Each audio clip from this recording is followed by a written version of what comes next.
Hello and welcome. So I realized that I had originally scheduled this for later in the day. However, that was really only because I was having food delivered and I wanted to have time to eat. So I just did that and now I am coming live. I would have done this yesterday, but my sinuses have been going nuts with the weather lately and I had a headache almost all day. So I did do the PowerPoint presentation. For those of you who have had an opportunity to view that, I hope you enjoyed it.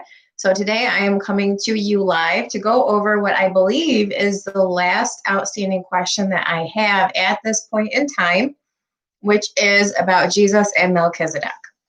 So this is actually probably going to be pretty brief. There are three spots in Scripture that relate to this conversation. The first is contained in Genesis. The original reference to Melchizedek is in Genesis 14. And we come to understand what the significance of this is in the book of Hebrews. So before I get to Genesis 14, I'm actually going to set up this conversation in Hebrews. And this goes to understanding the points that are being made in the chapters preceding Hebrews 5 and 7, because that is where the subject of Jesus and Melchizedek is discussed in those two chapters. In Hebrews 1, and this is a general epistle to the Hebrew people, explaining who Jesus is. See, part of the blessing that was bestowed on Israel was that they were the partakers of the covenants, the promises, the giving of the law. Jesus came as a Jew to the Jews. They had all of these special things because they are a special people to God. And so part of the identification of the Messiah goes in understanding that their Messiah is greater than all of these forefathers, all of these things, all of these people that Jesus put, or that God put in place for them to lead them to a point of accepting the Messiah. So in the Old Testament, angels were obviously a big part of things that happened. Now in the present dispensation of the grace of God, not so much. But even up to Jesus's ascension, there were angels present. There were angels present when the stone was rolled away from his grave at his resurrection. Angels present constantly in the Old Testament. So what they were and who they were and how they fit into things was a normal part of Israel's history. Hebrews 1 starts off by saying that, yeah, you know who the angels are, and Jesus is infinitely above the angels. And then you go into the other chapters where it talks about Moses and how Jesus was greater than Moses, who was the one who gave the law to the people at Sinai, and afterward, who confirmed the old covenant with the dedication of bloodshed in Exodus 24. And then David, how Jesus is greater than David, how when Israel entered the promised land in the book of Joshua, how 1,000 years later, 400 years later, David spoke of another rest. And then obviously Jesus is called the root of David. And the line of the tribe of Judah, the root of David, he's going to rule from the throne of David in the millennial kingdom. Psalm 89 talks about that. So really the lead up to the discussion of Melchizedek is about who Jesus is with respect to all of these other forefathers and all of these other angels, supernatural beings, and how Jesus is infinitely above them. Like if Israel thought that the angels were great, well, Jesus is way greater. If they thought Moses was great, well, Jesus is way greater. If they thought David was great, Jesus is way greater.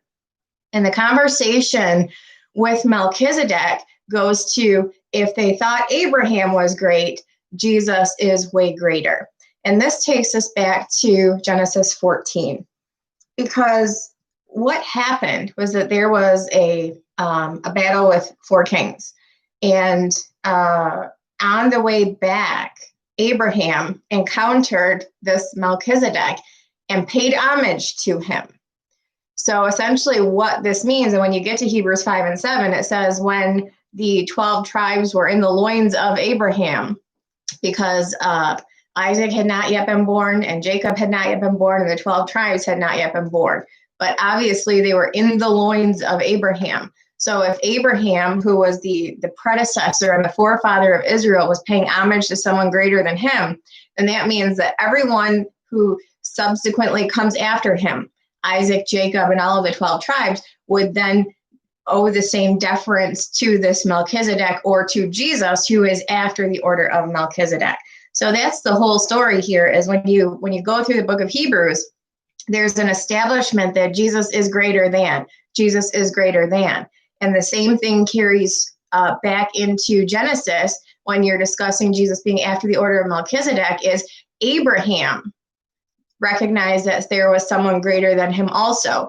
And while all of these, his progeny, I guess, all of the forefathers of Israel were still in the loins of Abraham, Abraham paid deference to this person who Jesus is after the similitude of, or after the order of.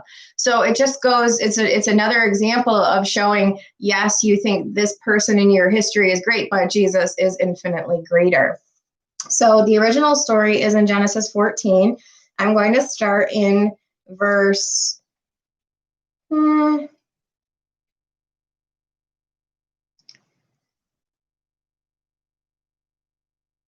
Yeah, there was a slaughter of the kings, and after Abraham was done with it, I'll start in verse 8. I don't know why, but we're just going to start in verse 8.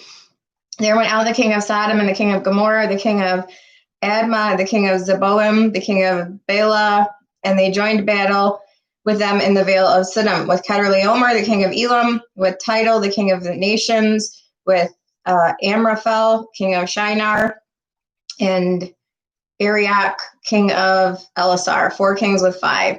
And the vale of Siddim was full of slime pits. It's kind of interesting because the slime pits today would be like tar for oil. When you think of Middle East, that was kind of like what the slime pits were. Anyway, as a side note, the vale of Siddim was full of slime pits, and the kings of Sodom and Gomorrah fled and fell there, and they remained fled to the mountain. And they took all the goods of Sodom and Gomorrah, all their victuals, and went their way. And they took Lot, Abram's brother's son, who dwelt in Sodom, and his goods, and departed. So they essentially kidnapped Abram's nephew Lot, and so he was going to get his nephew, to reclaim his nephew and the goods that were stolen. There came one that had escaped and told Abram the Hebrew, for he dwelt in the plain of Mamre, the Amorite, brother of Eshcol, the brother of Aner. And these were confederate with Abram. When Abram heard that his brother was taken captive, he armed his trained servants, born in his own house, 318, and pursued them unto Dan. He divided himself against them, he and his servants, by night, and smote them, and pursued them unto Hobah, which is on the left hand of Damascus. And he brought back all the goods, and also brought again his brother Lot and his goods, and the women also, and the people. And the king of Sodom went out to meet him after his return from the slaughter of Kedorlaomer and of the kings that were with him at the valley of Shavah, which is the king's dale. And Melchizedek, king of Salem, brought forth bread and wine, and he was the priest of the Most High God. Okay, so this is the first introduction that we have to Melchizedek, who Jesus is going to be said to be after the order of king and priest of the Most High God. Does that kind of trip your triggers a little bit? Revelation, what are we told? We're going to be kings and priests in the same vein as Jesus, rule and reign with him 1,000 years. So the first introduction we have to one person being both king and priest is with Melchizedek. Now, the unique aspect of this is with regard to Israel's history. What tribe produced the priesthood? The tribe of Levi. What tribe produced the king? The tribe of Judah. So it would be impossible under Israel's existing rules and laws and regulations and all of that for one person to hold both titles of king and priest, because you can't be solely from 2 different tribes, through one tribe. So this is the unique aspect of Melchizedek. Firstly, is that Abram is paying homage to someone he recognizes as greater than him, who is going to be a reference to Jesus, and Israel needing to pay deference to someone greater than Abraham, who is Jesus. Next, we see this unique identifier that he is both King Melchizedek, king of Salem. Salem means peace, so he's king of peace. And we're going to see that in Hebrews because it's essentially going to explain all of these identifiers of Melchizedek and how Jesus is the same. Brought forth bread and wine. He was the priest of the Most High God. So you have one person who's greater than Abraham that Abraham is paying deference to. And this person Abraham is paying deference to is both king and priest. And he blessed him and said, "Blessed be Abraham of the Most High God, possessor of heaven and earth. And blessed be the Most High God, which hath delivered thine enemies into thy hand." And he gave him tithes of all. This is actually interesting because in the New Testament, with the regarding of tithes as concerns the dispensation of the grace of God, the only time you will ever see tithes mentioned is a reference back to Abram paying tithes to Melchizedek in Genesis 14. Again, recognizing Melchizedek as greater than Abram and paying homage to him in that way. We don't do the tithing thing in the New Testament in the dispensation of the grace of God. And so really, when you go through these concepts, the only time you'll see the reference is back to Genesis 14, which was under the Old Covenant. And that's a side note, and I will not get into that conversation any further. And the king of Sodom said unto Abram, "Give me thy persons, and take the goods to thyself." And Abram said to the king of Sodom, "I have lifted up mine hand unto the Lord, the Most High God, the possessor of heaven and earth, that I will not take from a thread even to this shoe latchet, and that I will not take anything that is thine, lest thou shouldest say, I have made Abram rich. Save only that which the young men have eaten, and the portion of the men which went with me. Aner, Eshcol, and Mamre, let them take their portion." So essentially, Abram was saying of all of the goods and services or all of the goods and the people and everything that they brought back from the slaughter of the kings and the defeat of those who came back from the slaughter of the kings, he wasn't going to take that which was not his to take. So hopefully you have a little bit of understanding about who this Melchizedek is and the how Jesus is going to factor into this equation, and the discussion of the Hebrew people paying deference to this person, this Jesus, the Savior, who is greater than all of their forefathers, who's infinitely greater than the angels. Hebrews 1, he's greater than Moses, he's greater than David, and he's greater than Abraham. So Jesus is greater than all of them. And if they were going to show deference to these great people in their history, then they owe even greater deference to Jesus, who is greater than those forefathers in their history. Now, with regard to the combination of the office of king and priest, that prophecy is actually found in the book of Zechariah. And so I'm going to touch on this first, and then we'll go to Hebrews to complete the explanation of this. Zechariah 6, 12, and 13. Again, this goes back to understanding that Melchizedek was king and priest of the Most High God. And going back to Israel's history, two different tribes always held those two different offices. But the prophecy regards Jesus and the combination of both of those under one tribe in one person after the order of Melchizedek, who again was one person who held both offices. So Zechariah 6, 12 through 13. "And speak unto him, saying, Thus speaketh the Lord of hosts, saying, Behold the man whose name is the branch." That goes back to Isaiah 11, Nazareth, or the Nazarene. Nazareth is the word, the branch. So that's a reference to Jesus. "He shall grow up out of his place. He shall build the temple of the Lord." That's a reference to the spiritual temple, not a physical temple. It's a reference to Jesus being the chief cornerstone, us being lively stones built up a spiritual house unto God. And the dispensational change that facilitated that, with the veil of the temple being rent in twain from top to bottom, directly after he declared it finished and bowed his head and gave up the ghost. The first order of business was the veil of the temple being rent in twain from top to bottom, signaling that the way into the holy place had changed. You have a change in the law, a change in the priesthood, and a change in temple. all of that relating to the dispensational change from Old Covenant, the fulfillment of all requirements, all jots and tittles of the Old Covenant, into the dispensation of the New Covenant by the death and shed blood of Christ on the cross.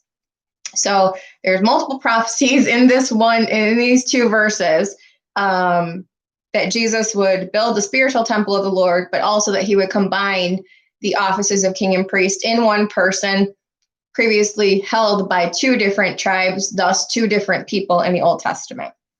He shall build the temple of the Lord, he shall bear the glory, shall sit and rule upon his throne, king, and he shall be a priest upon his throne, king and priest. And the council of peace shall be between them both offices united in peace under one person, after the order of Melchizedek. And so hopefully, if there were questions, that some of those are cleared up as we now go to Hebrews, so we can really just kind of read the story to understand why Jesus is said to be after the order of Melchizedek, who Melchizedek was, and the deference that Israel owes to Jesus on behalf of him being the same similitude, or after the same order, the same kind of person that Abraham paid deference to, paid tithes to, recognized as greater than himself back in Genesis 14. Hebrews 5:1, for every high priest taken from among men is ordained for men in things pertaining to God, that he may offer both gifts and sacrifices for sins. Who can have compassion on the ignorant and on them that are out of the way, for that he also is compassed with infirmity? By reason hereof, he ought, as for the people, so also for himself, to offer for sins. No man taketh this honor unto himself, but he that is called of God, as was Aaron. So the title, the office of priest, cannot be conferred upon anyone other than by God. This is something that God specifically conferred upon people. They were not ever allowed to take that office of priest unto themselves, or onto themselves by themselves. So also Christ glorified not himself to be made an high priest, but he that said unto him, thou art my son, today have I begotten thee. That's a reference back to Psalm 2. Obviously, God declaring Jesus his son. And he saith also in another place, thou art a priest forever, after the order of Melchizedek. And again, that goes back to Genesis 14, the deference that Abram paid to one greater than him. And Melchizedek was king of Salem, king of peace, and priest of the Most High God. And then again, you go to Zechariah 6:12 and 13, and it tells us that Jesus is going to combine the offices of king and priest. It's not a Levi, Judah type thing. It is a Judah type thing. One person, Jesus being both.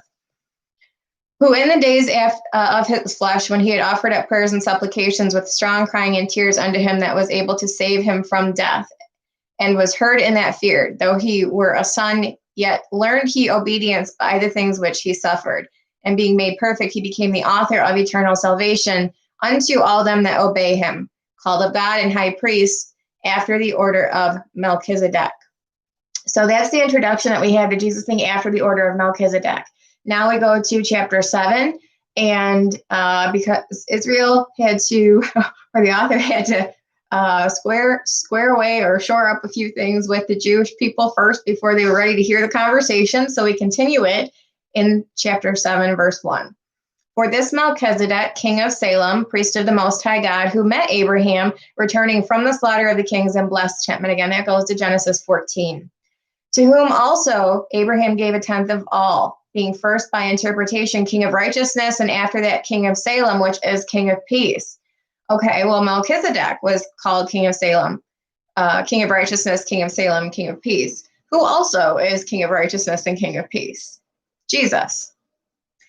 Melchizedek was without father, without mother, without descent, having neither beginning of days nor end of life, but made like unto the Son of God, abideth a priest continually.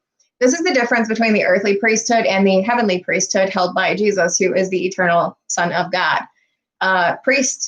Earthly priests died, and they had to be replaced. So Jesus is after the power of an endless life. He will once he was bestowed the office of priest, he will forever and ever until the end of time be a priest, because he will not die. And so he would never be replaced. So his power comes from an endless life. Obviously, the further descriptions of Melchizedek, without father, without mother, without descent, neither beginning of days nor end of life, that's a reference to the eternal nature of Jesus, who is part of the Trinity, present at creation, spoke creation into existence. He is not just everlasting, he is eternal. And so those, again, are similitudes or after the order of. What this is a reference to is Melchizedek, but linking Jesus to Melchizedek. Because again, the whole purpose here in the book of Hebrews is to establish that Jesus is greater than all of these people. So if these people in their own right are great, how much greater then is Jesus? And that's what this chapter does. Now consider how great this man was, Melchizedek, unto whom even the patriarch Abraham gave the tenth of the spoils. Yes. So there was one that Abraham saw as greater than himself and paid deference to. Verily, they that are the sons of Levi, who receive the office of the priesthood, have a commandment to take tithes of the people according to the law, that is of their brethren, though they came out of the loins of Abraham. But he whose descent is not counted from them received tithes of Abraham and blessed him that had the promises. So essentially, the priesthood, which produced the tribe of Levi, who produced the priests in the Old Testament, was the tribe that normally had the tithes paid to them for temples and temple stuff. But Levi, who again at this point was in the loins of Abraham, through Abraham paying tithes to someone greater than Abraham, means that the tribe of Levi, to whom tithes would be paid in the future, was also through Abraham paying tithes to this greater person. So essentially what this is saying is that the Old Testament priesthood from the tribe of Levi, also through the deference of Abraham, also, instead of receiving tithes, paid tithes to this greater person. Means that there was a priest that would arise not of the tribe of Levi, who would be greater than the priest in the tribe of Levi, is basically what that's saying. But he whose descent is not counted, verse 7, and without all contradiction, the less is blessed of the better. Because Melchizedek blessed Abram. So Abraham was less than Melchizedek, and Melchizedek blessed Abram. And here men that die receive tithes, referring to the tribe of Levi, but there he receiveth them, of whom it is witnessed that he liveth. Melchizedek lived, and he received tithes of Abraham. Again, Levi was in the loins of Abraham when this happened. And as I may say so, Levi also, who received tithes, paid tithes in Abraham. So Levi hadn't arrived yet. He was in the loins of his forefathers still. And so it was, hopefully you guys understand what that's saying. For he was yet in the loins of his father when Melchizedek met him. If therefore perfection were by the Levitical priesthood, for under it the people received the law, what further need was there that another priest should rise after the order of Melchizedek and not be called after the order of Aaron? So this priest that is going to come and be called after the order of Aaron, who is greater than the tribe of Levi, who is greater than the forefather Abraham, who is king of righteousness, king of peace, without father, without mother, without descent, having neither beginning of days nor end of life, but made like unto the Son of God, abideth a priest continually after the power of an endless life. All of this was going to apply to Jesus also, who is not from the tribe of Levi. For the priesthood being changed, there is made of necessity a change also of the law. For he of whom these things are spoken pertaineth to another tribe, of which no man gave attendance at the altar. And again, this goes back to the prophecy in Zechariah 6, that Jesus would combine the office of king and priest, that there would be peace between them both, the office of king and priest in one person. Not from Levi, for it is evident that our Lord sprang out of Judah, of which tribe Moses spake nothing concerning the priesthood. So the priesthood being changed, Jesus becoming our high priest under the power of God and through the power of an endless life is from the tribe of Judah, not the tribe of Levi. So because the priesthood changed to unite the office of king and priest in one person, Jesus, after the power of an endless life, meaning from that point forward into infinity, forever and ever, there was made also of necessity a change of the law, which is why he declared it finished, the old law finished, when he bowed his head and gave up the ghost. Enter new covenant, which Hebrews 8 discusses. And yet it is far more evident for that after the similitude of Melchizedek, there arises another priest who is made not after the law of carnal commandment, but after the power of an endless life. For he testifieth, thou art a priest forever after the order of Melchizedek. So I'm not going to continue reading. If you guys want more information, you can finish out Hebrews 7.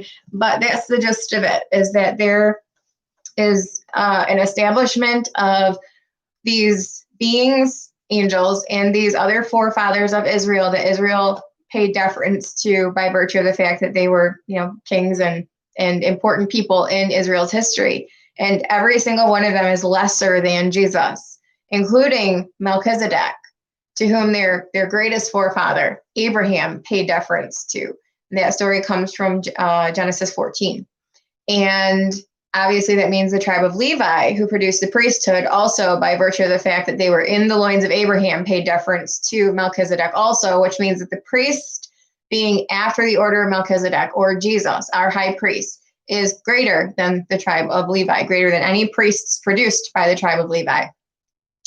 And then obviously Zechariah 6 factors in with the combination of the office of king and priest in one, again, after the order of Melchizedek, because he was king of righteousness, king of peace, and priest of the Most High God. So hopefully they answer the question. But the answers to that are, or the circumstances surrounding that, are found in Genesis 14, Zechariah 6, 12 and 13, and Hebrews 5 and 7. So thank you for the question, Verna. I appreciate it. If you guys have any other questions, comments, or feedback, please let me know. I'll see you guys later.